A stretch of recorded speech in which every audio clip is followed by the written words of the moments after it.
On tonight's program, we talk about Cryptic's latest and greatest featured episode. What did we think of the map? They are a lot easier to navigate than the maps for the battle zone itself. Yeah, true. We cover various spotlight issues. I know that there are a obnoxious amount of spelling errors in my Purity mission and I so want to fix it. And we talk about what we've coined as the Downtime Blues. We know this is going to happen, and it's expecting something different.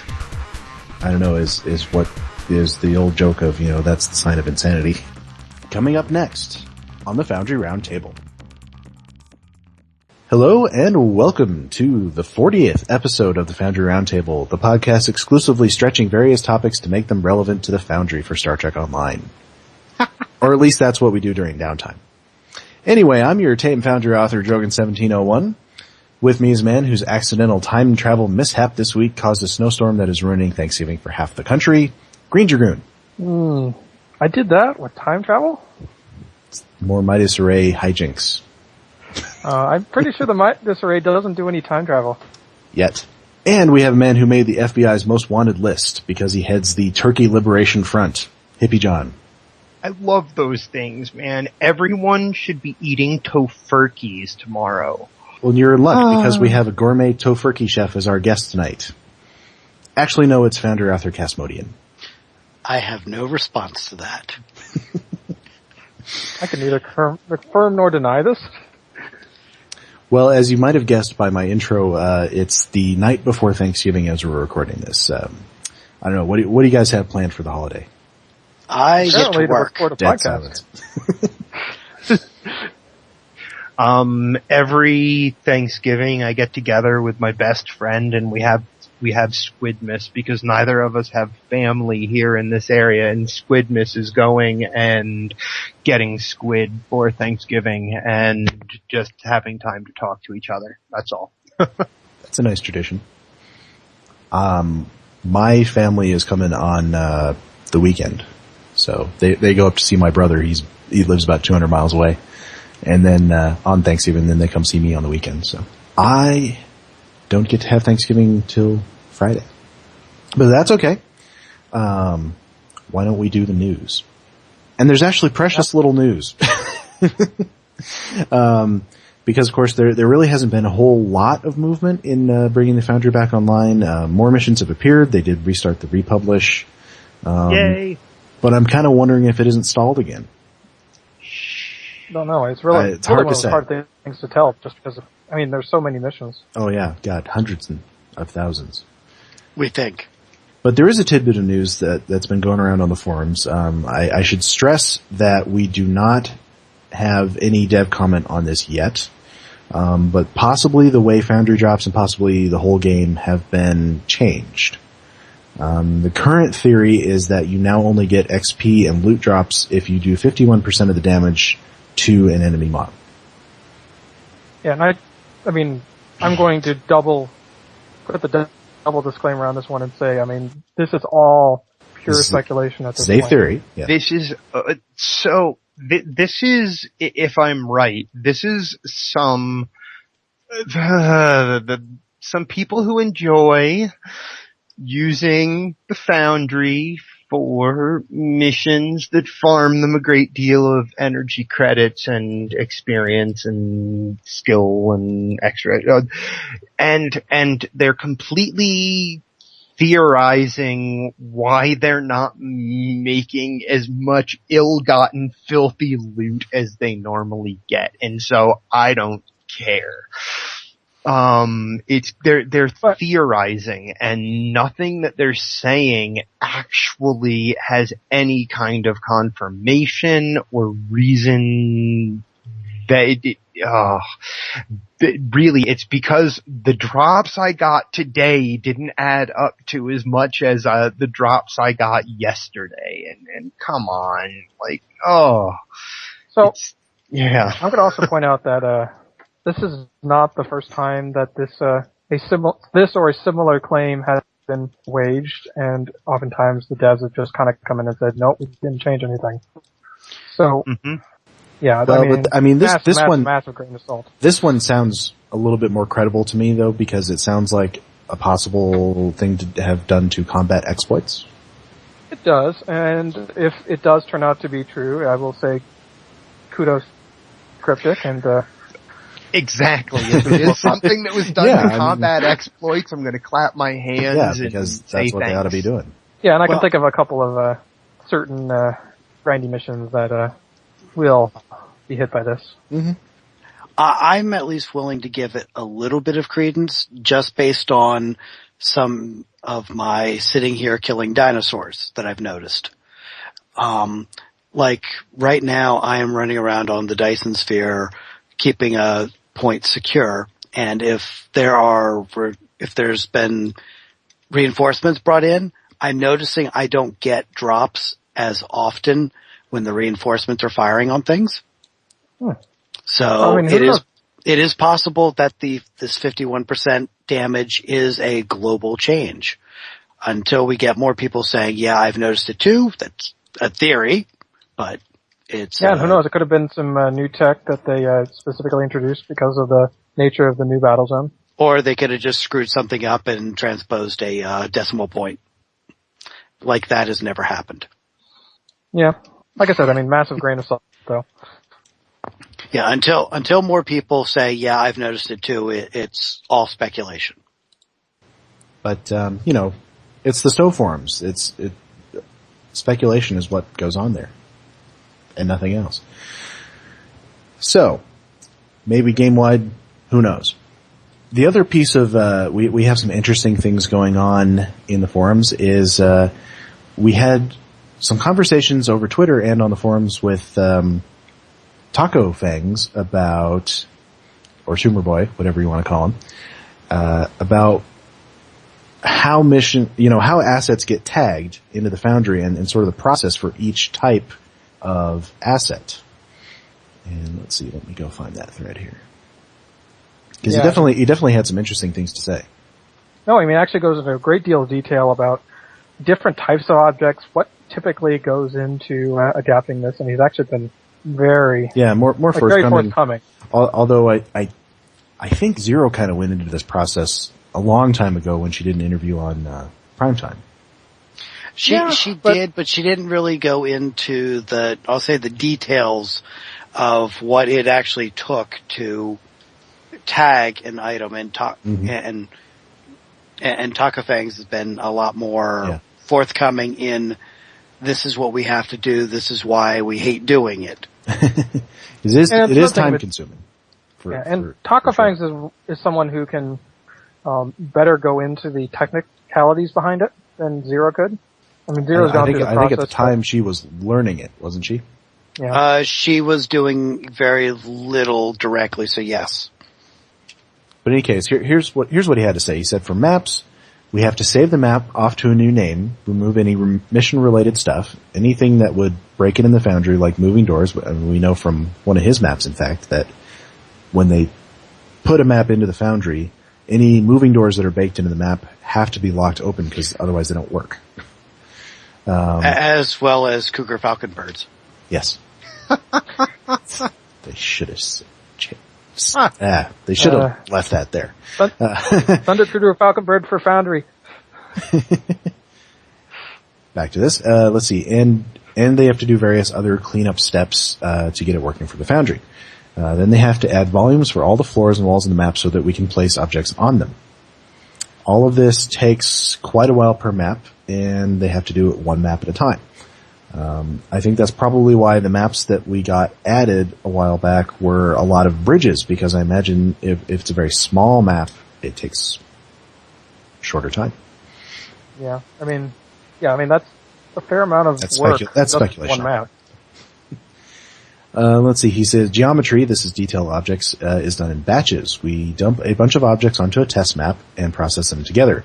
Each object has to be saved off to a new name, volumized to match the floor wall, to match up to the floor wall, and tagged with new names and descriptions. That process doesn't take too long per object, but the number of objects in a batch can bloat the process, and a whole batch can take quite a while. And skies, he's broken this down into three things. Skies are similar to the above, saved to a new name, and tagged in some text files. No volumizing though, so they go a little faster. Now, I don't know, I can't remember if there was anything on that compiled list, but I can't really think of any skies that were missing. No, I mean, the only ones that can come to mind would be some specifically made stuff for, like if we wanted, like an interior with specific lightings and just stars. We got a pretty good variety. Yeah, Case, especially... Yeah, he was very... I thought that was really good to give everybody sort of an idea of what it takes to put objects in the Foundry. No, I mean, and he's been continuing to answer questions in that thread. It was really interesting when he was talking about water and how they do water. It's not like a volume of water. It's like a flat plane over the surface of where the water is that has an animated texture and some things in it that tells it where to splash. Which the splashing part he said would be a bit difficult, and he said he didn't even know if it could be put in the Foundry. But I don't know. I think just the surface could be, and then we could put water wherever we wanted. If we had like a 10 by 10 or 100 by 100 water surface, because it's not like we can swim. Yeah, I know why he's saying that. He's kind of going back to those doors that didn't work on the map, and they do work as assets. So it may well be that as a volume in an asset, water would work, but obviously it would have to be a preset amount of size. Well, we hope that he will continue to talk to us, and then once we get that list sort of prioritized, and might have to edit it a little bit to make sure that we give them things that are doable. But once we get that done and we get it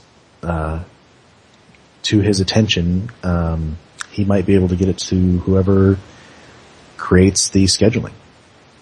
He said that his immediate superior in that regard is Salami Inferno, but he said he didn't quite know if he was the one who'd be responsible for scheduling. We're getting closer to sort of getting this list of, at least some of the priorities of the community, as voted on by the community itself, and then getting closer to figuring out who the right person to put this in front of is. But at the very least, I mean, we can, once we kind of get this list established, you can go tap Gecko and hopefully he'll at least pass it along. Yeah. I don't know, what do you guys think of this whole process? I mean, of kind of collecting assets and then running it through a poll? I think it's difficult, and I think that some of the frustration that I've heard in the community is understandable. We have made lots of lists. I haven't necessarily been a part of all of the lists that I've made, but I've made posts in some of these things, I can understand that frustration. But now that we're hearing the honest response of, look, we can't tackle a list that's that big, give us something that's doable and we'll tackle it. And I like the way that you're thinking about it, Dragoon, is that if we do manage to make a list of things that's doable and they're able to tackle that and get it in, then maybe the next time that they find time to tackle a small list of things that are doable, we'll be able to get another list of things in. A little bit at a time is better than seeing nothing at all. Yeah, by no means could this be the last list. Right. Yeah, and in fact, I would love to see this become like a regular thing. I mean, I don't know if it should continue to be community run or whether it would be something Ramflakes would be willing to kind of tackle or at least assemble. But we just kind of keep it small. I mean, keep it focused, and like maybe we can make this become like a regular thing, like every few months or so. When the devs have a lull, they take a day or two and spit out Foundry missions or Foundry assets. Well, I think that'd be a good place to aim for, and we sort of hope that they go along with us on that. But moving on, we don't really have any Foundry reviews tonight because the Foundry is, it's playable, but there's bugs and not every mission is up, and a lot of us have been busy, so we haven't gotten to any Foundry missions. However, we kind of going off what we did last week, suggested that we ought to review Sphere of Influence. kind of like we did with the Federation tutorial. I think it was Greendragoon's suggestion, so why don't you lead us off? I promise this week not to suggest any massive game changers. No, I mean, obviously this is kind of the first featured episode we've gotten in a while. And I mean, it's been a little while since it's come out, so it kind of had a chance to sink into everyone's mind. I don't think we need to go through and explain what the plot of Sphere of Influence is. Probably not. I mean, we'll talk about it during reviewing it. Yeah. So I will kind of approach just like I normally would, and let's start out with the story. I mean, what did we think of the story of Sphere of Influence? I love it, actually. That is the part of the episode that would get the highest marks from me next to art. The story does what I've wanted story to do in STO for a while, which is actually feel like it's moving the grander arc of things they're planning with Iconians and everything else forward some, and that feels really good. I like a lot of the callbacks and referencing things that had gone before. They made very good use of the fact that they had Michael Dorn. So that's... Yeah, and I was going to say, I liked that it fell into it very naturally. It felt natural that he was there. I know when you get a big celebrity actor like this, it can be tempting to shoehorn him in. Shoehorn him in. Which is funny because as Gecko revealed in some interviews, they didn't write it with him in mind. Yeah. I mean, from what it sounds like, there have been a couple of passes on this. I mean, like significant. Yeah, it's not like they just changed somebody else's dialogue to him. I think they did a massive rewrite when they knew that would happen, and that was part of the reason for the big delay, other than the actual getting of his recording of his voiceovers. Mm-hmm. I think they were talking about tech but we're talking about story, so let's talk about story. Yeah. What did you guys think of the other characters outside of Worf? Well, we had, of course, the reveal of the Romulan flagship. Yep. Yeah. Which we didn't see, I think, but we heard about and we met her captain. We see it. Do you see it? We fight alongside it. Is it at the end? Okay. Yeah. I saw the Enterprise there. I did all three three flagships. Okay. Yep. See, you learn something every day. Using its Thaleron cannon and everything. Nice. And the captain of this vessel is a touchstone in and of herself. Very much so. You might remind us which touchstone for those of us who have forgotten. She is supposedly the daughter of the. Does anyone remember the TNG episode "The Defector"? Yes. Yeah. Right. Yes. Where basically a Romulan scout ship comes careening across the neutral zone, being chased by a warbird.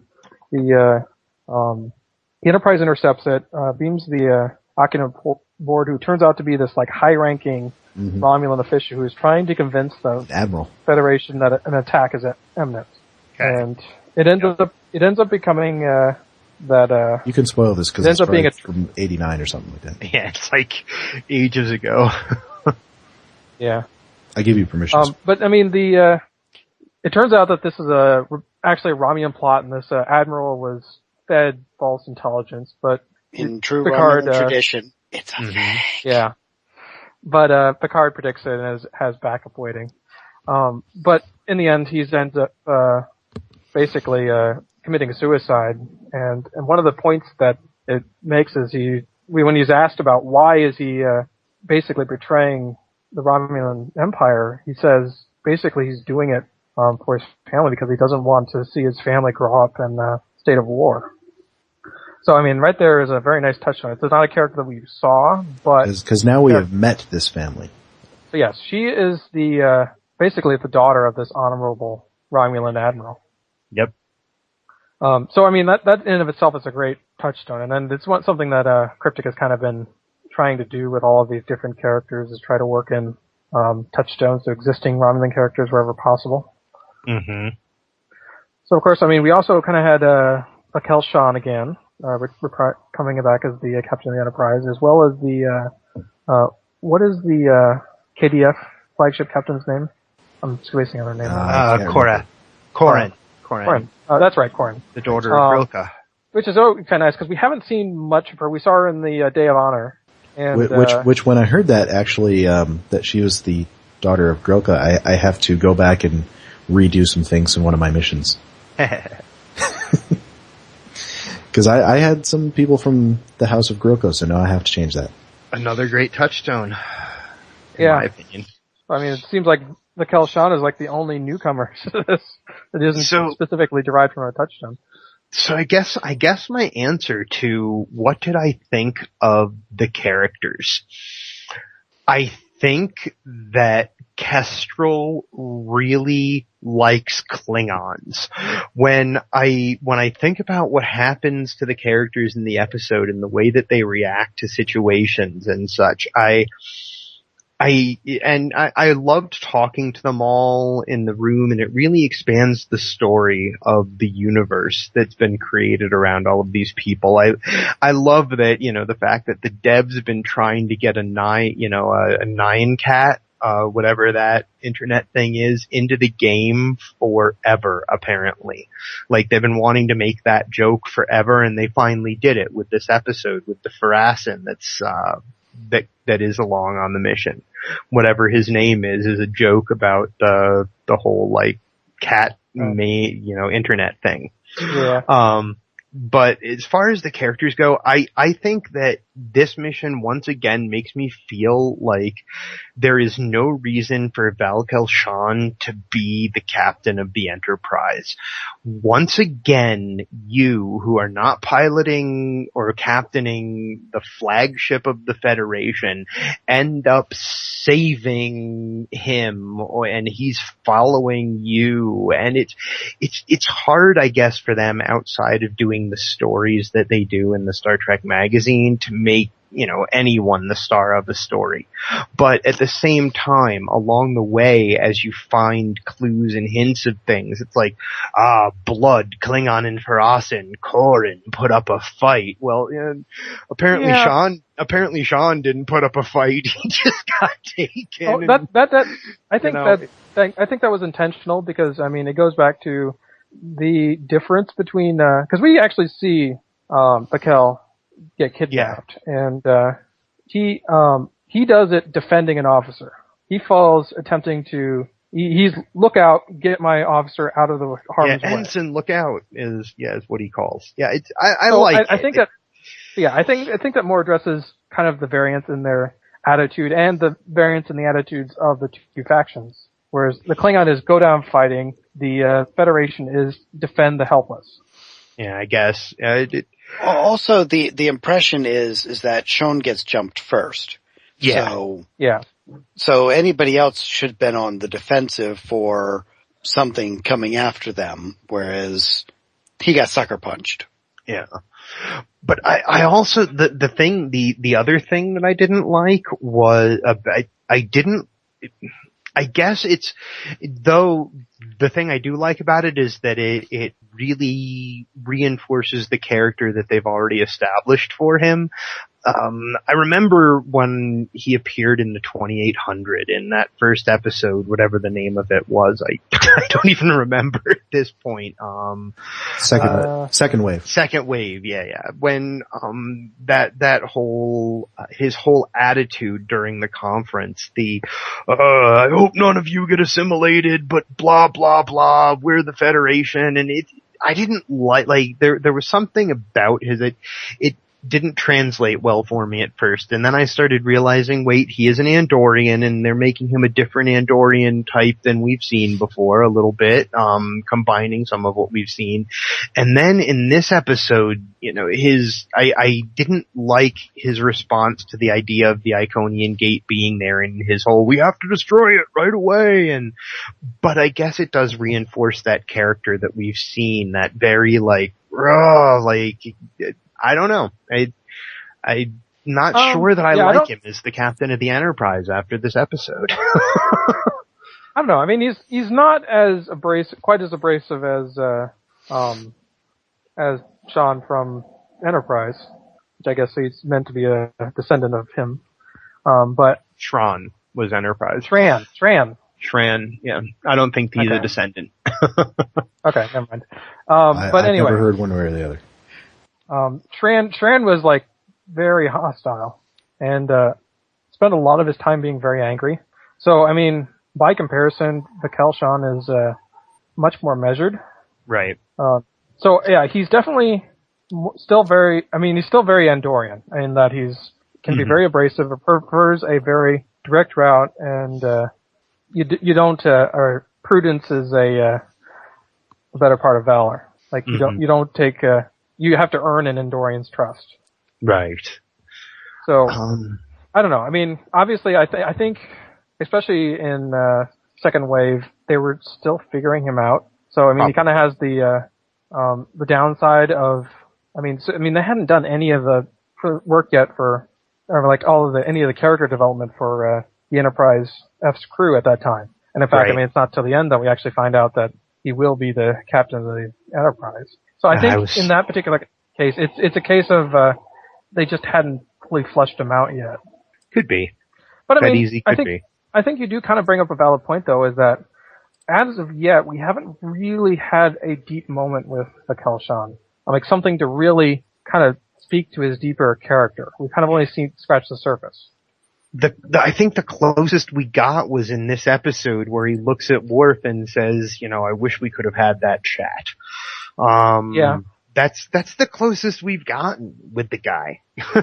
Yeah, I mean, I'm almost tempted to say that it sounds like Cryptic is a little bit afraid to do too much with him, just because he is the captain of the Enterprise and they don't want him to overshadow the player. Mm-hmm. But at the same time, I think they're like inadvertently keeping him just a little. As we always say, the player is the main character.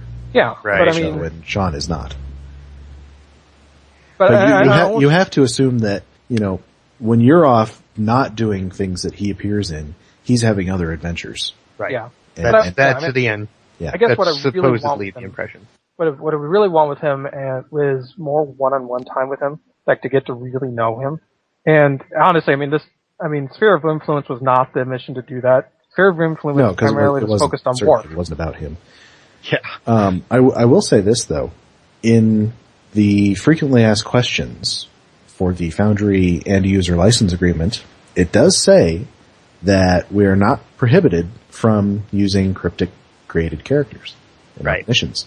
You could do a mission with the captain of the Enterprise. Mm-hmm. I think possibly people have done that. I think it might have been Markhawkman who had a screenshot floating around that he was working on recreating the skin for Captain Sean. He's tough. He really is. He's a tough one. Yeah. Yeah, and the tricky part with him is that despite his limited appearance so far, he's still a very central character and one there's a high risk of contradictions in the future. Right. They added a lot to the Romulan scientist as well this time. What's her name? Adrana? I don't recall. I can't remember her name, but she's the one who takes the science position on board on board the Obelisk when you're finishing the mission and doing the space battle. But she's the one with the skinny arms, right? Yep. She's, voiced by, Adrienne, who used to do hosting on Priority One. Now, have we seen her before? Yeah, she's the, but depends on how far you've gotten in the Romulan reputation system. She's the Romulan scientist who appears throughout the cutscenes. I'm not sure how far along inside of that reputation system. I feel like they added a lot to at least I know how that character reacts in stressful situations, and I had not anticipated from what we had seen previously, or what I had seen, in the Romulan reputation system, she's a scientist, not even a member of their military. And when you've got the captain of the Enterprise and the captain of the Bortesque and Ambassador Worf standing there talking about what's going to happen to the gate, this scientist who is, not even a part of their military steps up and is like, no, I'm gonna represent. I really like what they did with that character. was interesting. That goes very much back to kind of a lot of the characterization of the Romulans in general, because the Romulans are very much patriots. In fact, they have a very heightened sense of loyalty to the state. Yeah. Or loyalty to the group. So, I mean, it doesn't surprise me that she would, assuming she isn't timid at all, would step up and defend what she sees as an asset for her people. My favorite line is, "How is this any different than the wormhole by Bajor?" Yeah. and in fairness, Sean and Worf were kind of reacting based on previous gates and not necessarily the situation. On their past experience. But I really liked that they sort of played up the aspect that the Romulan Republic is very new and very much looking for resources, and this could be a potentially huge thing for them. Well, the wormhole did completely revitalize Bajor and turn it into a major exploration and trade hub. Yes, it did. Yeah. And started a war. Yes, it had some downsides. And so could a sphere that has the potential to annihilate subspace travel across the entire galaxy. Yeah. There's another interesting thing I noticed in that final scene. I mean, since we're currently talking about story, it's apparent to me that Corrin, as the captain of the Klingon flagship, as the captain of the Bortesque, in situations of great importance, she is speaking for the Klingon people. She didn't even hesitate to say the Klingons will support our Romulan allies. That's normally the kind of, when it's something that big and that gigantic, as an Iconian gateway the size of being able to bring ships through it, she didn't even hesitate to speak for the Klingon people, and I found that really interesting. And I kind of figured that maybe she was so quick to support that because she agreed with it. I think she was quick to support it because Sean was against it. I think so too. She was definitely playing. But I think it did both those things. I think it showed that there's this rivalry between the two of them, and then it also showed that, it also showed that she's not afraid to speak up and be the captain of the Klingon flagship. And completely step over the bounds of the ambassador from the Klingon Empire who was on scene and would actually be the mouthpiece. Yep. I like her. She's bold. Is what it comes down to. I really like her. She's bold. Yeah. She is reckless. That brings up another point, though, is that is the status. For the first time, and this goes back to that moving the timeline forward. The first time, kind of the situation between the Federation and the Klingons is hinted at, and I think, and even the devs have even gone through and confirmed that this may be the end of or beginning of the end for the Federation Klingon War. It seems very much like it'll hinge on what goes on. I think Gecko was kind of going that direction too in some of these interviews that he's had. If you take Worf's statements on face value, it's very possible that the greater good will prevail and the war will come to an end. I think so. Yeah. That's certainly what I get from it. One thing that I think they really did right, that they had trouble doing right a little bit previously, was the moment that it doesn't play right absolutely every time you play it, but man, that one in every 4 that it works perfectly. The arrival of the other flagships and the dialogues that come in, yeah, those worked really well in this. How all of a sudden you've got the Romulan flagship arriving and saying, "Where did that gate come from?" And the dialogue just pops back and forth. And when the Enterprise arrives and the Bortesque, it all really worked, and it was a very big hero moment and felt great. They did a really good job with it. So let's move on to tech now. Okay. Yeah, I would say we're already at risk of this becoming the longest review ever. Can't be longer than last week's. It's a good episode. So let's move on to tech. Obviously, this kind of represents the current bleeding edge of Cryptic's abilities. Uh-huh. let's talk about maps first. What did we think of the maps? They are a lot easier to navigate than the maps for the battle zone itself. Yeah, true. True. Yeah, maybe. They're well designed. I think they did a very good job of where the objectives fall. It's one of my not favorite things, but one of the things I look for in map design is that I'm not running back and forth and back and forth. And in this one, the worst thing they do is they run me in a circle. And I'm okay with that because every part of the circle has something to do. Otherwise, it's really nice. And the map itself actually does kind of harken back and Touchstone another TNG episode. It was Gizms, wasn't it? Mm-hmm. With the clickies. Who as we find some interesting things out about.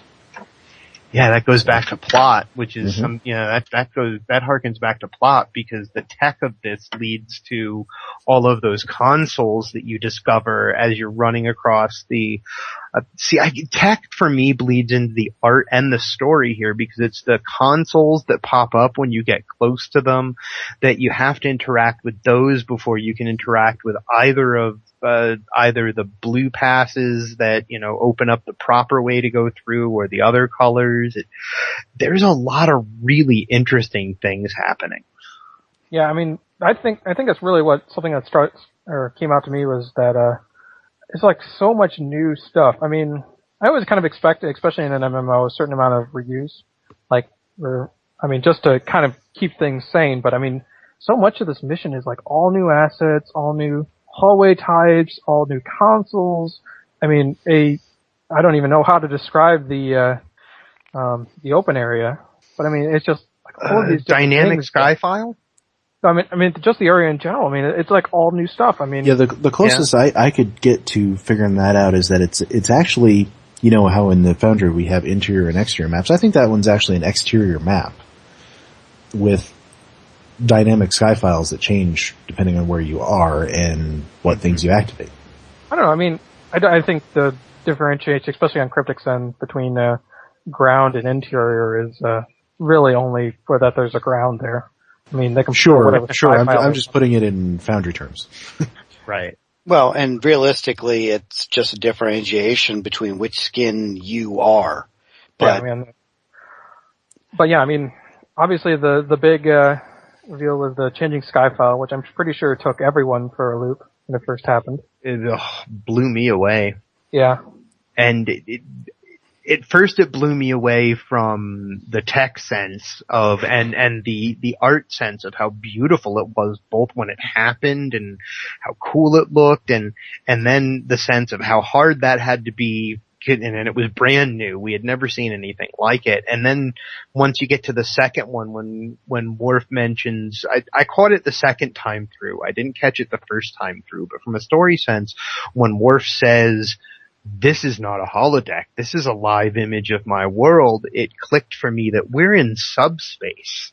Of course it's alive. That this is subspace. They're moving instantly between worlds. Every world you're looking at, you're literally right there looking at it. You're just standing in subspace looking at it. And I was like, whoa. It's a very cool episode.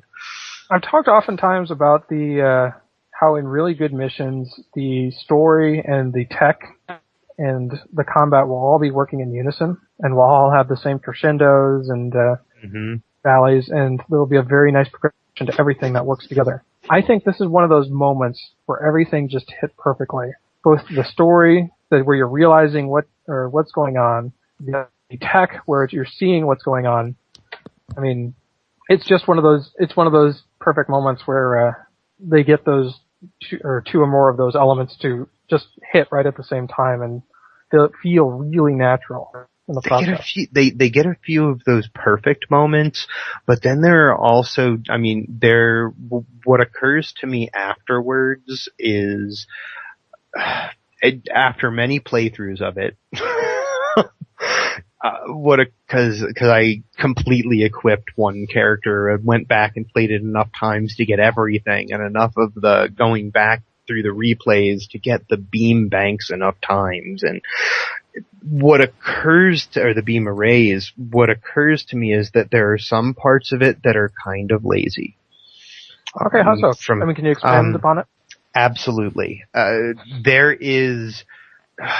There's when you, just before you all split up to go explore the base, there is Worf says, we need to assign a security detail, and it says speak to the security officer, and you turn around and there's a guy standing there in an engineering officer's outfit who is not even renamed. He is named Ensign Engineering Officer or something like that. And then when you talk to him, he pops up and his name on the pop-up is Security Officer. That's as simple as changing an NPC. And that to me is that does occur. There is a little bit of, so it's almost like that of course they is made something that you would point out to a Foundry author if they did right, that. right. So And as we're reviewing this, I'm thinking of it like a Foundry project. Like, this is something that I see like as a Foundry project, and there's what. Go ahead. No, go ahead. I was just going to say that's clearly an inconsistency that somebody overlooked, probably in the multiple revisions it went through. Yeah. Oh, and the other one is huge. The other one actually is from a story sense, and I guess from a cutscene sense, is what I would say is. During the cutscene, when everything goes bad in the gate room and the cavern around the doorway crashes in, and what do we do now when Worf says, everyone through the gateway, and he waves people through? If you watch the people running through the gateway, you will see Admiral Kararek in his dark green jacket run through the gateway with you. But somehow, mysteriously, when you appear in the unknown location on the other side, Admiral Kararek is gone. And when you appear later in the Juret system in the Obelisk carrier, you contact the Romulan Republic and he's like, hey, what's going on? So there are a couple of inconsistencies that I really wish were addressed. But it doesn't take away from an overall, very fun experience. And then these are minor things that, it would... I don't know. The last one, the Kararek thing is not minor to me. That's a huge No, I story. meant it's minor fix, not that is a minor issue that Karek's It might not be a minor fix. They'd have to change They would have to swap them out. He's an Iconian agent. They'd have to change the cutscene is what it comes down to, yeah. So, no, those are good catches. There's clearly stuff that I didn't catch. Although I did notice the, talk to security detail Federation engineer thing. And, yeah. I wasn't 100% sure about that and thought maybe it was just a case of, you only have the people who went through the gate, so for now, you're security. Right. That's how I explain it away to myself every time. Is, hey, these are just who was here, so now you guard these people. So we don't have, does anybody else have any points about tech? Have we covered most of the, we do have one puzzle, which I guess we could talk about in gameplay, but, which puzzle? Like, what do you call a puzzle? Yes, the Simon game. The Simon game. That's not a puzzle. That's a Simon game. Seriously. It's complicated enough to qualify as a puzzle. I don't measure all puzzles as being hard. Okay.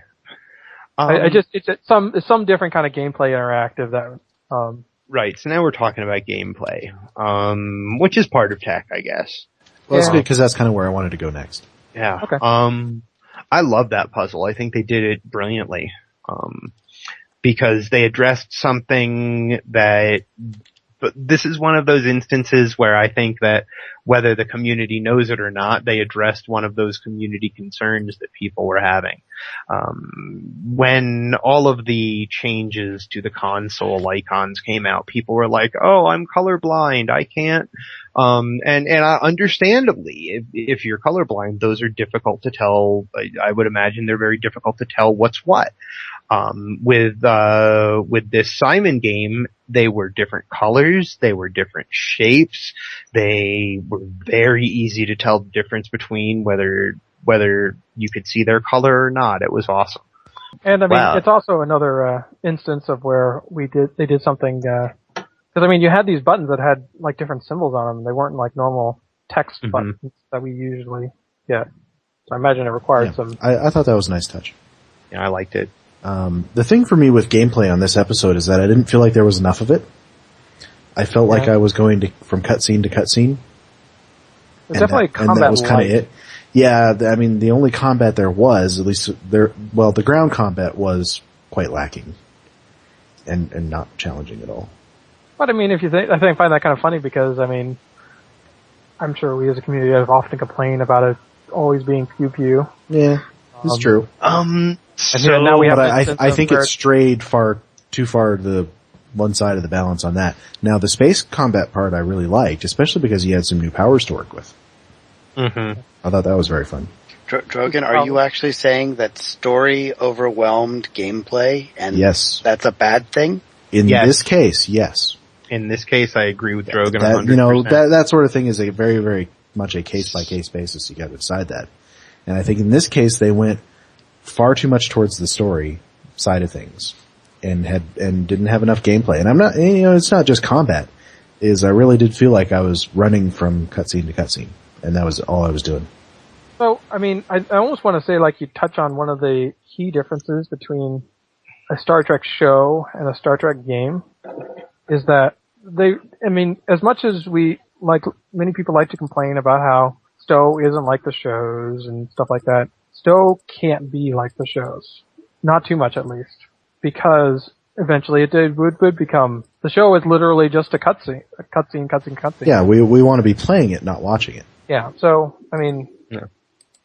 So I guess what it was for me there was that we're going to be talking about this in a little bit with one of our topics. I can run that mission in like about 10 minutes now because so much of the mission is nothing but pressing a button.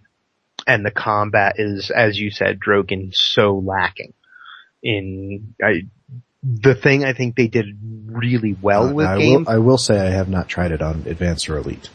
I can do it because it's not that much harder. Trust me, it's really not that much harder on Elite because most of it is just interacting and pressing a button with something. And there's not, while there's a lot of really pretty things to look at, there's not a lot of different things to do that are varianted. We're going to talk about how fast you can run through a mission a little bit later on, and this is one of those that once you've experienced all of the massive amount of really cool story that there is and you know it, there's no reason to listen to it all. And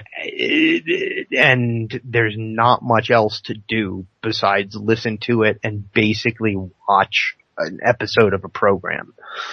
With a little bit of shooting in between pressing buttons. That was what I would say about the gameplay.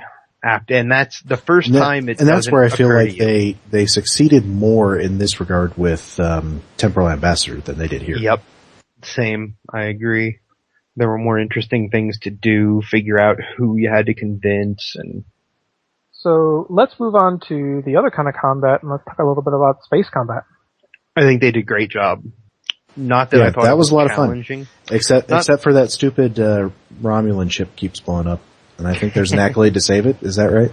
There might be. I don't know. What I noticed is the the Romulan ship is going critical, and then it blows up, and then in the next little bit of the combat, you hear a Klingon captain say, "I guess today is a good day to die," or something. You hear one of the Federation officers, that the woman in It's a Science commander say, we can't take another hit or something. So I think it's just indicative of it's a big battle and ships are being destroyed or crippled. I don't know that there's... Yeah, it may be that it's supposed to happen every time. I was going to say, I only know of the two accolades. It's just part of the scripted thing. I know the two accolades and the hidden advanced swarmers. So do we feel that the space combat was fairly balanced? No, Not really. It still was never very hard.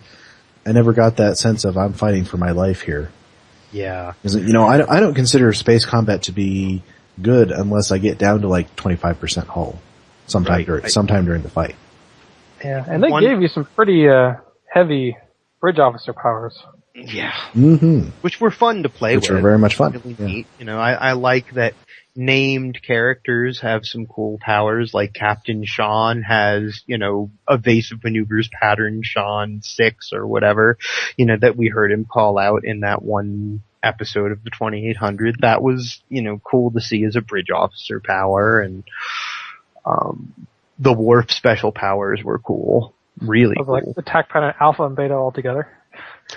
And, okay, from a gameplay sense, they also made the fight super easy for you. They gave Corrin directed energy modulation.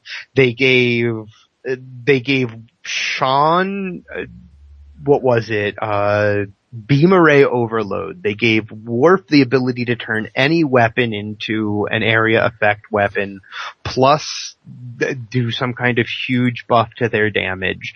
They gave Adrana the Gravity Well 3 ability. So you could they made it super easy for you to do the space combat, essentially. So do you think they might have been overcompensating for the fact that it was a foreign ship to the player? I don't think they're overcompensating. I think we're seeing a new thing out of Cryptic. To be honest, unless you've tried to do it alone, has any part, well, you said you haven't played a lot of it, but unless you've tried to take some of the points alone, is any part of the new content really all that terrifying and challenging? At this point, it's not. And I think what we're seeing now is they're beginning to cater a little bit more toward the casual player than the hardcore player. They want everyone to be able to enjoy every piece of content so that they will keep playing. And they will hide certain things like, the Mako 3 costume unlock if you do all of the optionals for all of the STFs or something. I don't know how but I get the feeling that the game feels easier to me right now. And I think that's because they may be aiming toward the more casual player. I could be wrong, but that's just my overall feeling.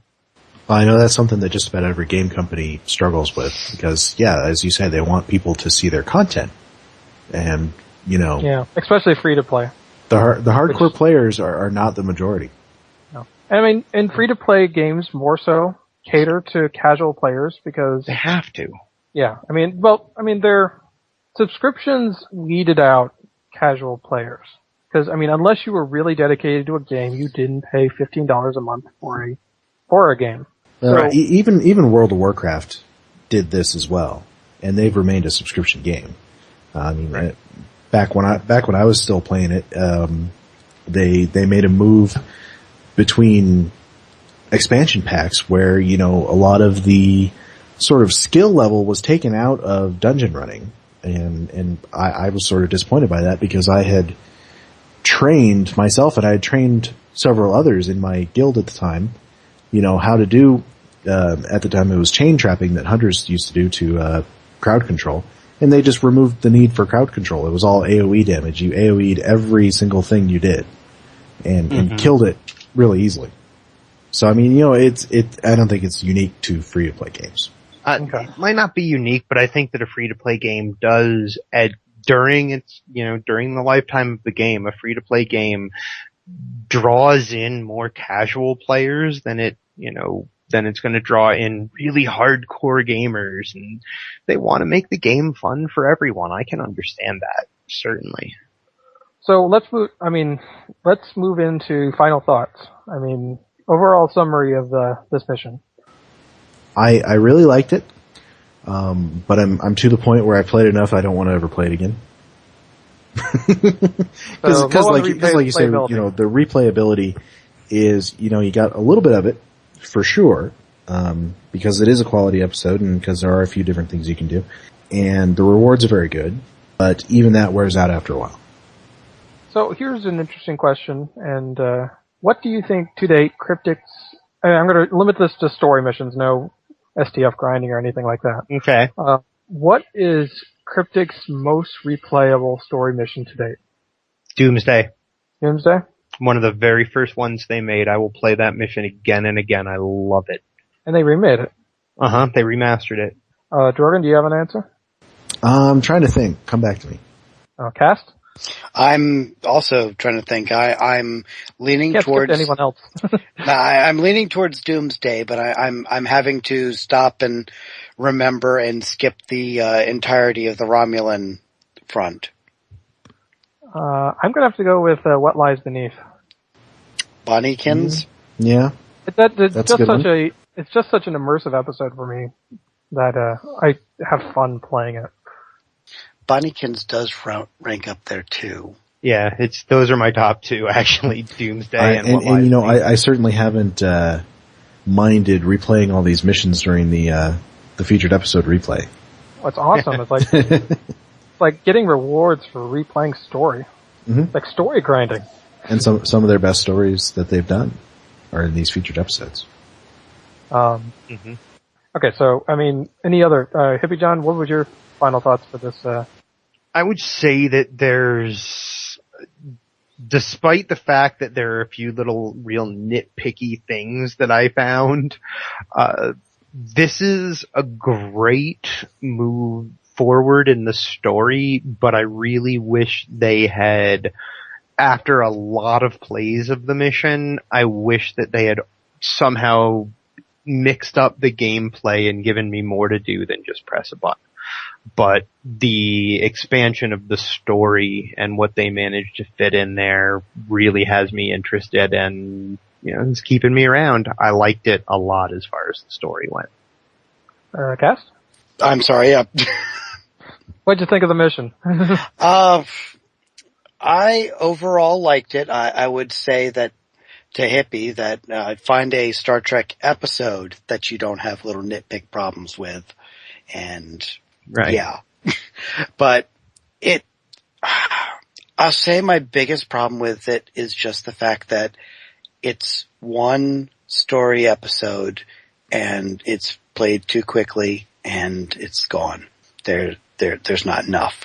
The ever living problem with MMOs is there's never enough. I was gonna say, I mean, I wish there were 15 of these instead of one. Yes. Yeah, that is a appetite that will never be satisfied. Not even with the Foundry working properly. No, people will still find an excuse. I will say, I think this mission is probably the closest we've ever gotten to a Star Trek episode. Mostly to positive, and obviously, as Hippiejohn pointed out, a little bit of negative in a couple of areas.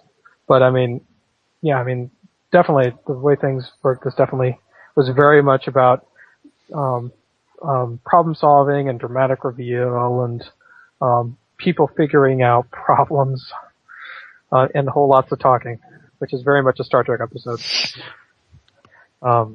Obviously, the aspects where Star Trek Online differentiates itself from the shows suffered as a result as far as gameplay and whatnot, but I think overall it's a very good mission and I really enjoyed it.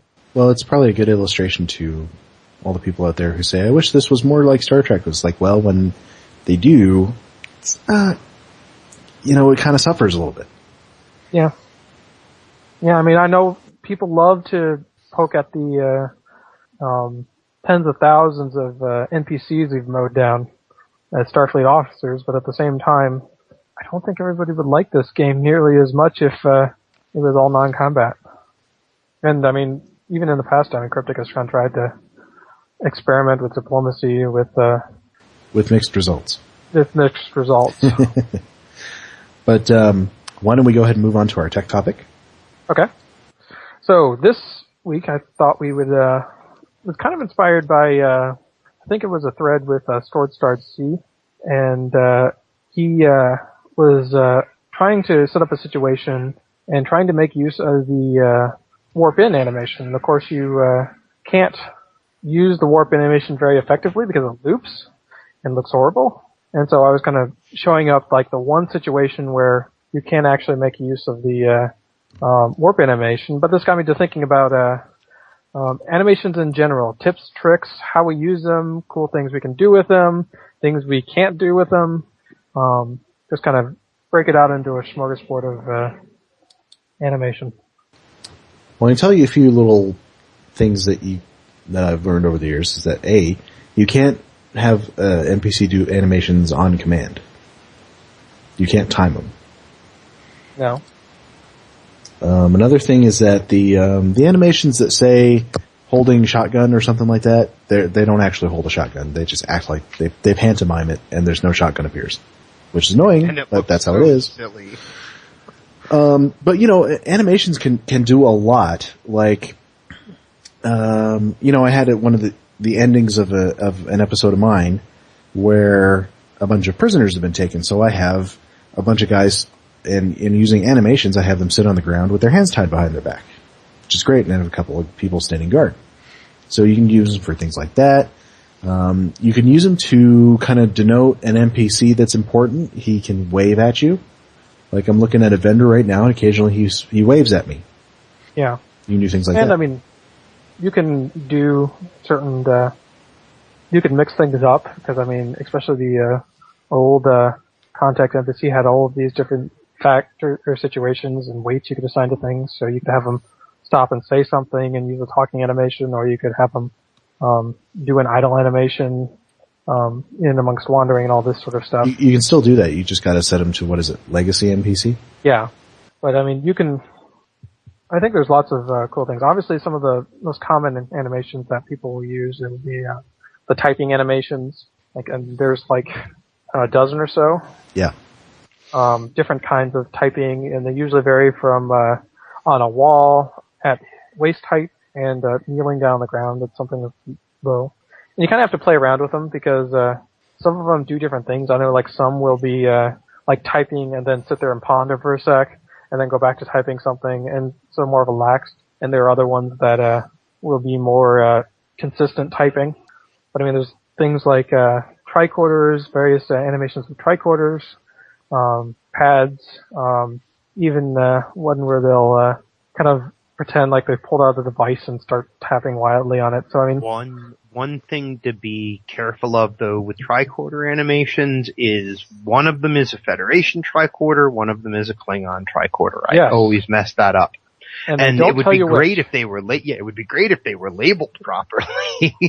The only way to do it is to activate the animation and look at it and memorize which one is which I don't know which one is which at this point. So you're the guy who got us EPOs renamed. Maybe you should bring it up. Maybe I should get it brought up. Squirrels. Right? Yeah. Squirrels. But yeah, just remember that there are two different kinds of tricorders. So I mean, another thing though is that animations are not limited to ground NPCs. Space NPCs also have animations. There's not a lot of them though. There are a few. A couple. There are a fair few, but most of them are blue flash, red flash, Q flash.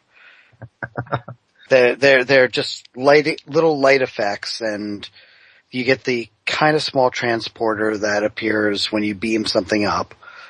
Or probably my personal favorite one is the impulse out one. That's the one that lets you fly off into the sunset and then turn around and do the warp out animation, because you can't stop that from happening. Yeah, that's another thing is the warp in and warp out animations. The warp in ones loop, and the warp out ones don't stick. So the NPCs will appear a few seconds later. Yeah, unfortunately that has to do with if the animations could be tied to a state change, that would probably fix that. Yeah. But since they aren't tied to a state change, it is. So I will say, I mean, I kind of led in with this. In the situation I was talking about first, you had a situation where you wanted to ship to warp in and open fire. This is the one example of where you can actually use the warp in animation, because as soon as an enemy ship warps in towards the player, it will immediately attack, which means it'll interrupt the warp in animation from looping. As long as they warp in within the detection bubble. Yeah, the aggro range. Yeah. Yeah. But if you have them interacting with something just before that, then you know exactly where the player will be.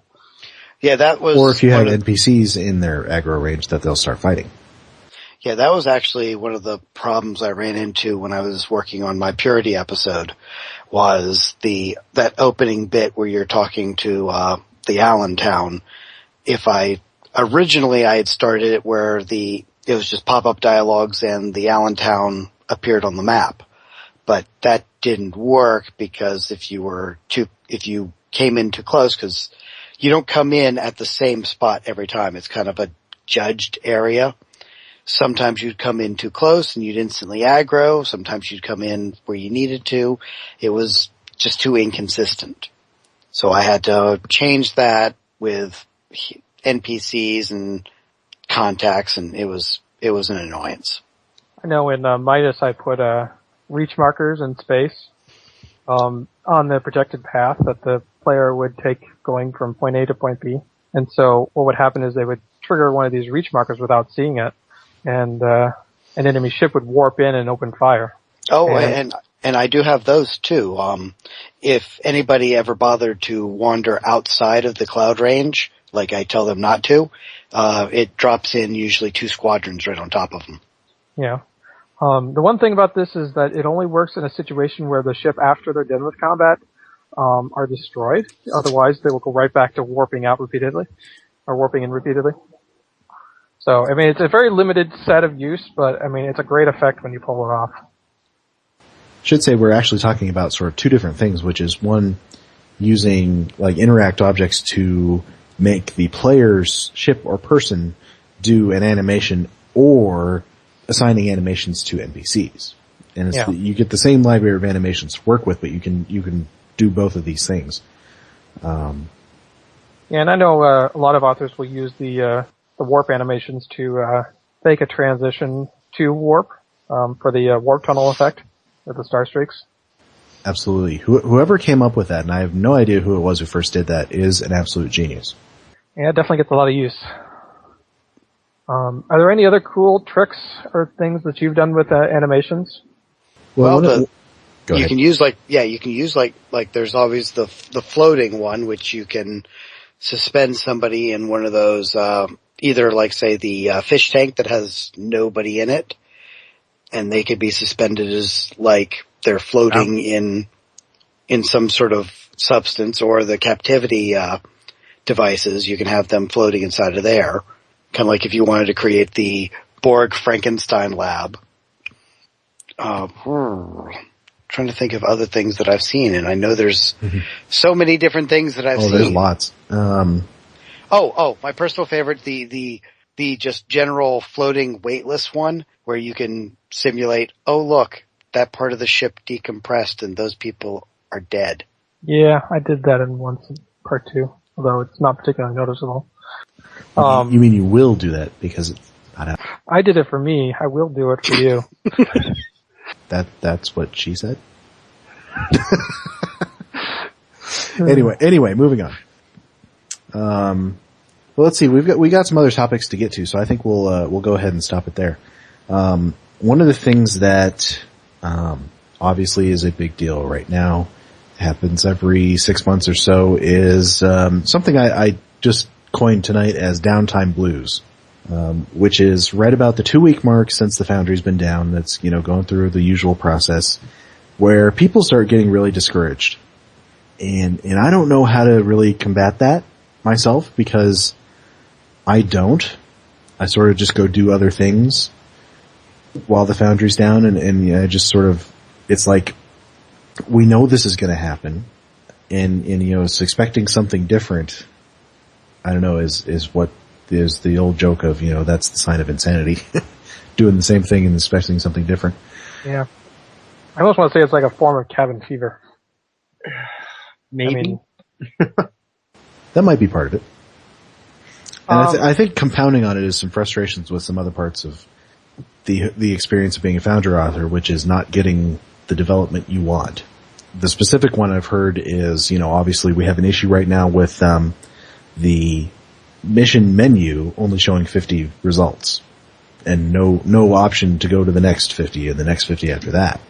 I think there's a lot of people who are very, very frustrated about that. And compounding on that with the downtime is making them even more frustrated. Yeah. I mean, as far as that goes, I try to keep in mind that the Foundry is only one small aspect of the entire game. Yeah. But I mean, getting back to the downtime, I think one of the things that we try to do on the show is, first of all, I mean, stay positive, try to keep perspective on what is and isn't going on, but also keep talking about the Foundry even though it's down. I mean, I know some other podcasts have kind of chosen to either not do shows or move on to other subjects while the Foundry is down because there's no news and there's no we can't review missions and whatnot. But I think now more than ever is when it's good for us to be talking about the Foundry. I mean, where things are, what we're planning, and just kind of keep things focused. Even though we don't have the tool, we can still be working on Foundry-related things. As we always say, downtime is an excellent time to write scripts, to do outlines, to do all of the prep work that you need to do before you start making maps, or or the work that you can do while you're not able to make maps. Mm-hmm. Yeah. I mean, a lot of us don't work that way. Obviously, I think there's a lot of people who do everything completely in the Foundry. I think it's hard. It's probably hardest on those people. Yeah. But I mean, even if you're someone who does like to write in the Foundry, even just like coming up with an outline, I mean, starting to plan out sketch out a layout for a custom map that you want to build, plan out a puzzle. I mean, I've often diagrammed out how a puzzle will flow if I'm planning on doing a puzzle, stuff like that. Honestly, I mean, I've kind of been putting a lot of some of my attention into this asset request thing and kind of see how that goes. Yeah. I think it really all is just a matter of part of talking about the Foundry is talking about the things that you really enjoy about the fact that we have a mission editor that allows us to create missions. Is it perfect? Is it getting all the development we want? The answer to both of those questions is no. But we have this, we should continue to talk about the things that we can do, the things, the ways to use it to do very cool and interesting things with animations, talk about how stories, how you can work in doing a story breakdown, doing a storyboard form, and how you can easily translate things into the Foundry. But keep talking about it, and that's one way to stay positive is to keep talking about it with other people that are positive about it, and don't surround yourself with negativity, I guess. So another thing I will point out is that while we don't have access to the holodeck Foundry, we do have access to the Tribble Foundry. And while it's not suitable for actually building a mission, it is a good place to beta test concepts and ideas. So say you want to try out doing a certain scene, or you want to check out the roster of assets. I mean, the asset, as much as we keep asking for more assets, the asset list is huge. I mean, every time I dig into the asset list, there are things I find that I didn't know were there, or I'd forgotten that we had. So, I mean, just digging in and kind of seeing is oh, well, that's kind of an odd, interesting looking vase. Oh, I didn't realize we had that pillar. What the heck is that thing? Mm-hmm. I kind of did what you were describing. I actually did it during the testing phase for Season 8 as a test, but I also did it as a proof of concept to see if I could figure out how to do it. I built a space map where you're escorting convoys around. I think I've talked about it a little bit. And, it was something that I wanted to do in a mission for a long time and wasn't sure exactly how to do it. So I went on Tribble and sort of, played around with it and figured out how to lay it out, how to do all the triggers. So now I can take that and back on holodeck, I know exactly what I'm doing now. Yeah, I mean, exactly. So, I mean, it can kind of weed out some of the development or the phase where you have to kind of figure everything out.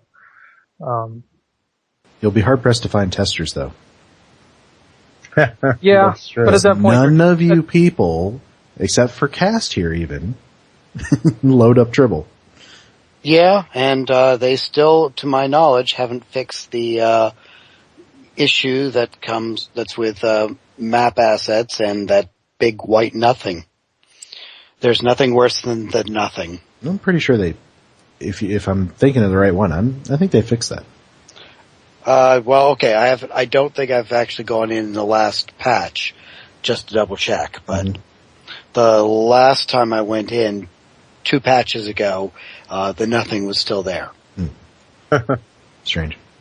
I'm not entirely sure if I've seen this bug you're talking about. If you put down, if it's still there, the easiest way to find out is to take one of the 500 by 500 platforms and just put it down on a map.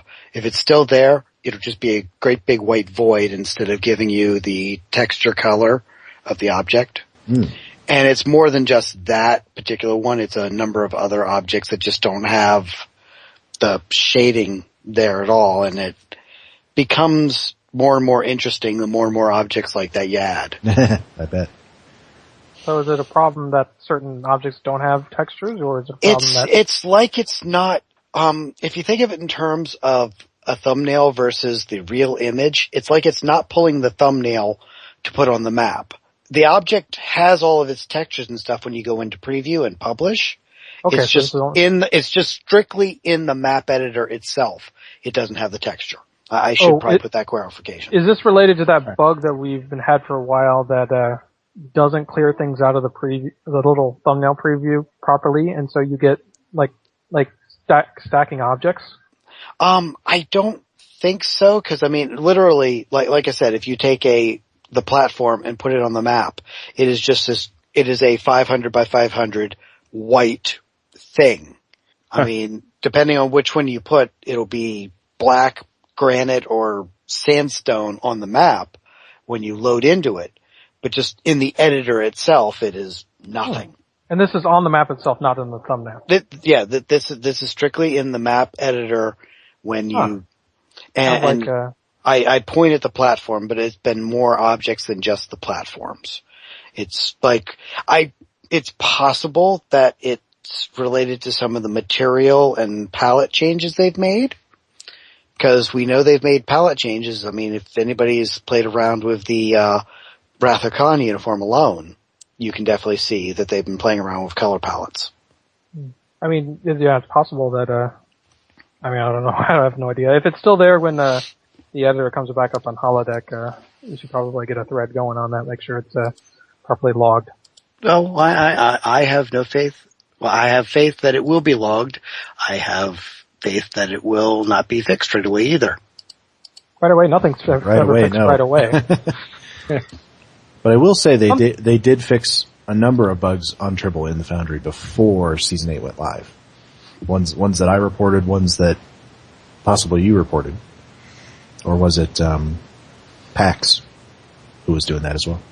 I think it was kind of a small group effort, but... Very small. So, I would like to kind of end this one off on a more positive note and ask, what did you, or got you guys into the Foundry? Well, as a lifelong Star Trek fan, or nearly, it seemed to me to be almost the closest I could get to making actual episodes of Star Trek.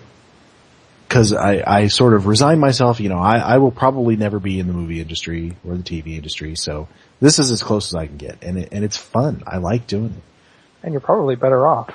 I mean, I'll always say it was the contest that Kirk Fat put up that was, an original series contest, and so I guess what got me in the Foundry was the fact that I realized we could actually make original series style stories, and that drew me in, and I haven't left since. Past? I'm trying to remember, actually. It's been so long ago. Were you back in the beta? No, I came in I read about all the mysterious stuff happening on Red Shirt, but I did not actually participate in the first Red Shirt stuff at all. I think I actually came in when some of the dev blogs went up, and when Kirk Fat started Starbase UGC, I started following that and reading more, going, yeah, this is really nifty. I used to do this kind of stuff with the old Neverwinter module creator, and yeah, let's see what kind of damage we can do. And I've only ever looked back when things like Season 4 happen. We don't talk about Season 4. I know people think that it's bad. They think it's bad every time downtime happens. It has never been that bad since. I would argue at this point that the only reason for us to look back at Season 4 is to remind ourselves that it isn't that bad. I mean, at this point, we were what? Year and a half, 2 years? No, it's more than 2 years. It's like 2.5 years from the roadmap for the Foundry came up in December of 2011. Season 4 happened in May of 2012. So, I mean, yeah, it's one of those points that, I mean, yeah, it sucked. Thankfully, I hadn't started in the Foundry yet. But it sucked, but it was also a learning experience. I mean, a lot of the safeguards that we go through now, like having editor down to ensure things were pioneered through Season 4. So, yeah, other than to learn from it, I don't try to look back. I would say that it was actually the genesis of the Foundry Blues, because it was the first disheartening when everything went terribly wrong. Now, to be fair, Season 4 also occurred during what also gets called the dark time or the great content drought, depending on where you come in. So there were circumstances that led to it, but it still was never a great time. People were getting disheartened about more than just the Foundry being offline, is what you're saying? That's what I'm saying. There were no cups in Cryptic. So I will say, what first got me into the Foundry, I followed the Foundry, since it was first announced. I thought, it's this cool tool. And then so I listened to the podcast and kind of followed things and played submissions even back as far as Tribble. But I could never come up with an idea. And one day I decided, okay, I put this off for a year or two now. I'm just going to go in and just start to play around with things because nothing's coming to me. And it wasn't until I actually got in there and started putting pieces together and figuring things out and playing with the Legos, so to speak, that the ideas started flowing. And in fairness, I am still pursuing those ideas. As soon as I run out, then I will be done, but I don't see that happening anytime soon. So, moving on, we have, I had a couple of good topic suggestions from, Stouts that I thought would be good to go over because we have a couple of spotlight authors here, including myself and Cast and Hippie. And Greendragoon, you can sort of imagine this as hypothetical as if you had a spotlight mission. I hope to have one day. Yeah, I hope you submit part 1 because it's an excellent mission and I think could be worthy of spotlighting. So Stouts asked, how do spotlight authors feel about your mission being used by people to grind dilithium? Which we know happens. We know people run the shortest spotlight mission they can find for the daily dilithium bonus. My mission is not short. It would make a terrible grinder. It probably would, yeah. I don't expect my spotlight missions are terribly short, so I don't know if people are doing it to mine. But I don't know. It's something that disappoints me that people only do things for rewards, but it's something I have no control over. So, if people want to do it, then they're going to do it. So, I'm not guiltless when it comes to taking the path of least resistance. I've been doing this featured episode thing, the featured episode reruns, and taking advantage of the lobby. And while I do try to kind of progress characters through the story, every once in a while I will come across an evening where I'm just short on time, and I will go spin the wheel. Not because I would think it's a particularly great featured episode, but it's short. It can be sped run through in 5 to 10 minutes. That said, I don't try to make it, try to make it the exception, not the rule. And whenever I do have time, I take my time, and I've ran my Romulan through. I managed to actually get my Romulan all the way up to max level. And I'm working on my Klingon now. I run through each of the missions and I play them through the story and I enjoy it. Because, doing stuff constantly just for the grind is really terrible and boring and not fun. So, I mean, I've never really fully understood why people spend so much time and effort to play the game as little as possible and do so in the most repetitive manner possible. Yeah, that's kind of where I am on it, I guess. I don't care that people do, actually. It highlights to me one of the things that has, over the course of time, when I think about things like the accolade grinders or the EC farms and all of that, they're simply using the Foundry in a different way, and as long as they're not exploiting it in such a way that they're completely breaking the reward curve of the game in any way that has to do with real money, I am not gonna complain that they exist if they give me a way to keep them separate, because I realized that the mission of mine that got spotlighted, literally, once you know the answer to the one silly puzzle that I put in there, you can go through that mission in 6 to 8 minutes and earn your however much dilithium the thing gives you now because it's a spotlight. Do I feel bad that people are doing that? No. I feel sorry for anyone who experiences the game the way that Dragoon just described it, in that the game is nothing but grinding for more currency, grinding for more loot, and getting to do this in the most repetitive, like he said, the most repetitive way, quickest way possible. I play the game to have fun. I feel sorry for anyone who is playing the game in any way that does not include the words, I'm doing this to have fun. So, And then you kind of understand why people complain that the game is too grindy. Just because that's all you're doing, people. Mm-hmm. So do I care? No. People are going to find a way to grind if they're going to use my mission to do it, and they want to tip me 100 dilithium every time they do it. Great. I don't care. One way or another, they're going to find a way to grind out their stuff, and however they want to do it, they probably, in order to get through any of those missions in a grindable time, you're going to have to have at least played through them and experienced them once. There's no way around it. Kind of funny with the Foundry, though. They're trying to get through it in the least time possible, but the less time they take, the less dilithium they get. I know. And the less they're going to get for everybody else. Yeah, so they're just reducing the average of the mission overall. I think there's a feeling, though, that because they're spotlights, they're guaranteed a certain amount of reward.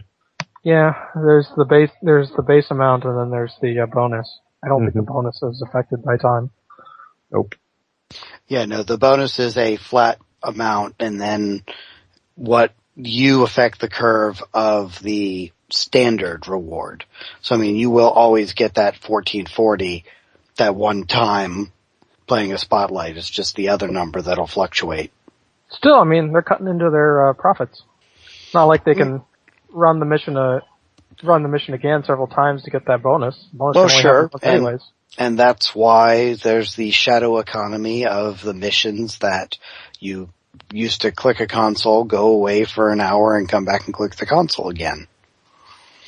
That's why those existed, and that's less likely now with social zones not giving the same kind of rewards.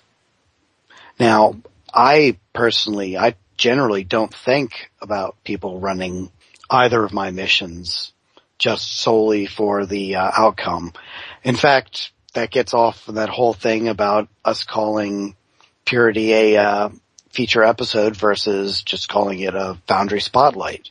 Because I'll say I will cop to being the one who started calling it a feature episode, because that's how I envisioned feature episodes to be, not a series of missions that give a special reward, which is apparently how a number of other people view the term.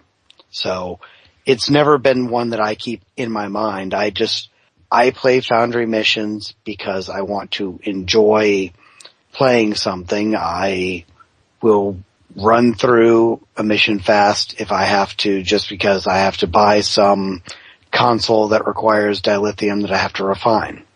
I take my time. I'm in no hurry. I guess part of it too is it's something that you and I have discussed, Dragoon, is in this game it is so freakishly easy to make dilithium.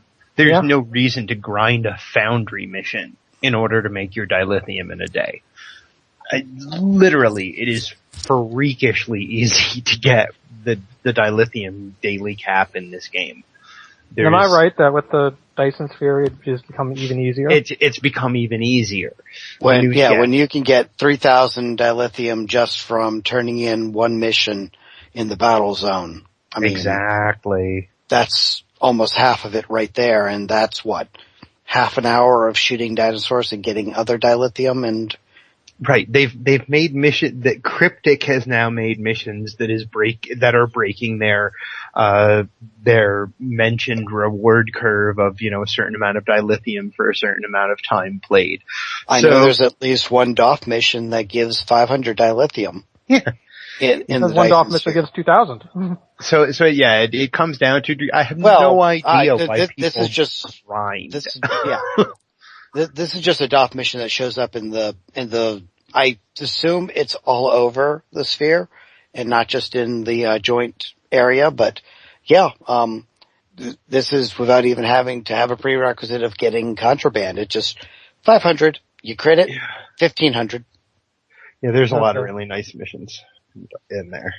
Yeah, it's a funny thing. I mean, we talk about the exploiters and the grinders, but the thing about it is that the problem isn't really in the Foundry and its available exploit. The problem is in the mentality of players. And for some reason they've gotten into this, I don't see it as a problem. I think that's what it is I don't see it as a problem. There are different kinds of players. Some people are going to play the game that way. Some people are going to play it the way that we more enjoy to play the game. I should say I agree, but I would add a word to say I don't see it as our problem. Right. Okay, I would expand upon that a little and say that I'm talking about players who will throw themselves at the grind any way they can, but don't enjoy it. I feel sorry for them. But it seems like you can't convince them not to play like that. It's gotten to this weird cycle that they need this this top of the line gear for that fraction of a percent better that it is, and they're willing to throw their happiness at it. Exactly. I feel sorry for them. So I mean, in the end, that's their deal. If they want to play like that, they're gonna do it. Yeah. Don't do that. Enjoy the game. Anyway. Well, anyway, back to Spotlight missions because Stouts had another part of this question. Is he asked for the Spotlight authors? A lot of these missions are getting quite old now. I hesitate to think what Galactrix would think of his mission because he was the very first Spotlight author compared to missions of today. I think he would think that that station map is still broken. Yeah, there's that for one. But there's been a lot of changes to the Foundry. There's been a lot of new tech added, and some of these Spotlight missions are starting to show their age. I know because I actually played a very, very early Spotlight mission not too long ago, and I was thinking, there's some things that you could do now that you couldn't do back then. And of course, there's always things that, nobody's perfect. A lot of Spotlight missions get put up and they still have plenty of spelling errors and typos and things like that. Mm-hmm. So, as Spotlight authors, are you pretty proud of your work, or are you sitting here longing for the day when you can get access to it again to fix things? The answer is yes. A little bit of both? A little bit. I know that there are a obnoxious amount of spelling errors in my Purity mission. I actually cringed when I found out how many of them slipped through, and I so want to fix it. It realistically should be, and there are some geometry issues too with my other one. No one should ever be 100% satisfied with what they've done. They should always look at it to try and do better and make it perfect, even if you can't achieve that goal. And that should always be what we shoot for, is to be the best until the next best comes along. And if given the opportunity, yes, I would definitely take it down and give it a good scrub over for a week or two and give it back over until the next time. But at the same time, I'm happy that people have enjoyed what I've produced, even if it has these obnoxious, glaring to me deficiencies. I want spotlights to be more dynamic. What I mean by that is the way that you introduce this subject, Drogan, is really what I guess I'm meaning is that at the time that one of those older missions, say, was created, it was the best that was being produced at the time. It was what people were responding to. It was what the community manager at the time, probably Brandon, played and thought, yes, this deserves to be in the spotlight.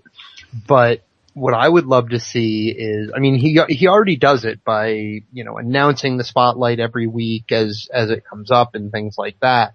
But that list now is, as you say, populated by some missions that are broken. There's spelling errors in them. What there should be is, I think, a dynamic list to past spotlight missions that may not be up because the author may have it down for editing, but that there should be always a current spotlight that is being what's the word I'm looking for, marketed, and that they're talking about it. I just think it should be more dynamic, and it already moves quite a bit, but I think that the actual list of spotlights needs to move and more represent what the Foundry is capable of at the time that someone's looking at it. So basically, you think that there should be a refit cycle, that every so many months, this group of missions, based on when they were chosen, should be offered to be tinkered with and put back in. Yep. That's basically it, yeah. So another interpretation could be that maybe a spotlight mission only stays spotlighted for so long.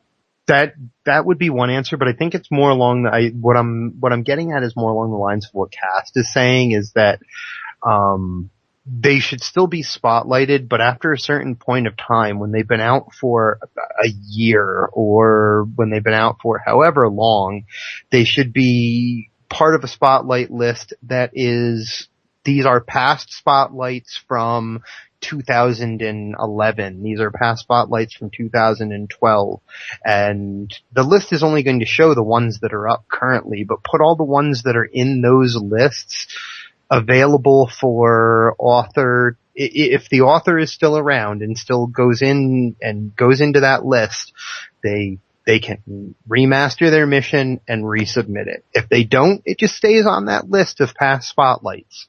So does that make sense? I'm going to make the counterpoint to this and argue that we're kind of in danger of the George Lucas effect. That is true. When a mission is spotlighted, you would say that it is a good mission, right? Generally, yeah. I mean, generally, okay. Even if it might not be to all tastes, I would say generally yes. Okay.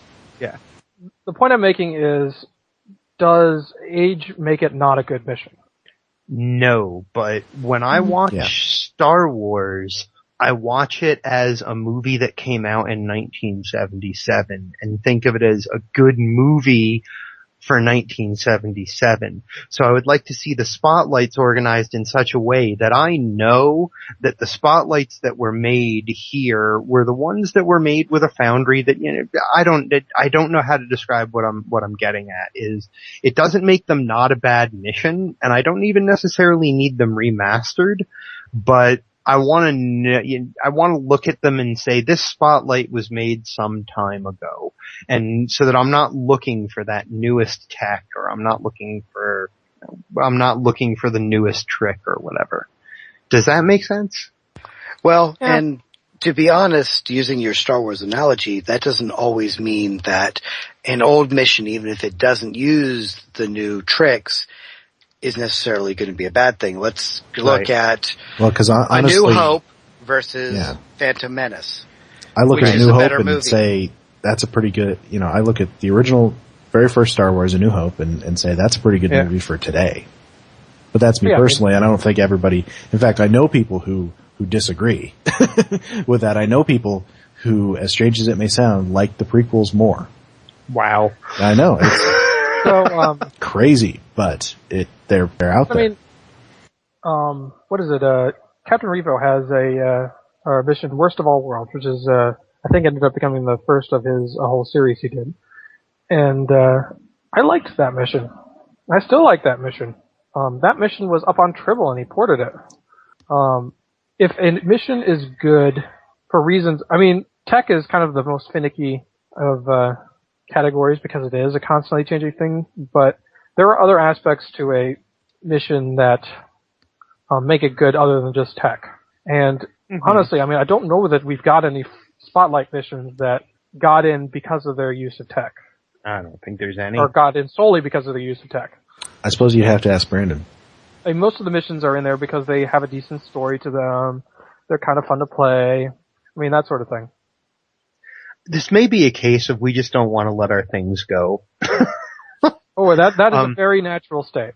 And we don't want to let our things go. And so this is something that just occurred to me. It has been a really long time since it was brought up that when a mission becomes spotlighted, it is removed from our ability to edit it. I think it might even have been cast when you guys on Primetime interviewed Dan Stahl last year, when you mentioned that when a mission becomes spotlighted, we lose all capability to edit it. Effectively, we lose one of our slots for a project that we cannot edit. And is there someone asked around that time, is there any way we can get copies of those projects that have been spotlighted so that we can go back in and edit them and maybe put out director's cuts or whatever? And I remember the response was, yeah, we could definitely make a way for you guys because we are in effect losing one of our slots, and that never came to fruition. As of yet, it has not. In fact, I have lost 2 slots because I have my backup copy of Purity sitting in a slot on its own, and then there's the main one that is occupied the spotlight. So, as of right now, I have 3 slots that are taken up by 2 missions because I did not have the opportunity to do that with my first one. Will this change in the future? We don't know. We would probably like to see it change some way. I think it's something they've forgotten about. It may. I like to think that nothing is ever truly forgotten. It is just filed away by top men. So they have back burners that they can't even reach anymore. Yeah, see, I think you're right. I think that it's been filed away and that it's not in the forefront of anyone's mind anymore. And yeah, it just occurred to me that was something. I am going to point out that the devs are in fact human. Oh yeah, I'm not. What? I'm shocked by that. Really? Except for the Iconian agents, but. Yeah. I mean, there's at least, but they almost never there's at least one of those. If something happens in game. And they do have a humanoid taco in their employ too, so. I was gonna say, there is some sort of strange human food hybrid among them. I don't know, I think Tumor Boy is kinda like the anti-Tholian. He's like far too visible to be a Tholian. Well, we're running up against our time limit tonight. That's good because we actually might have some leftover topics for next week instead of having it with all new ones. So, we will say goodnight and happy Thanksgiving. Yeah, happy Thanksgiving, everyone. Happy Thanksgiving. Happy Thanksgiving. Eat turkey, or don't. Tofurkey. Turducken. Squid.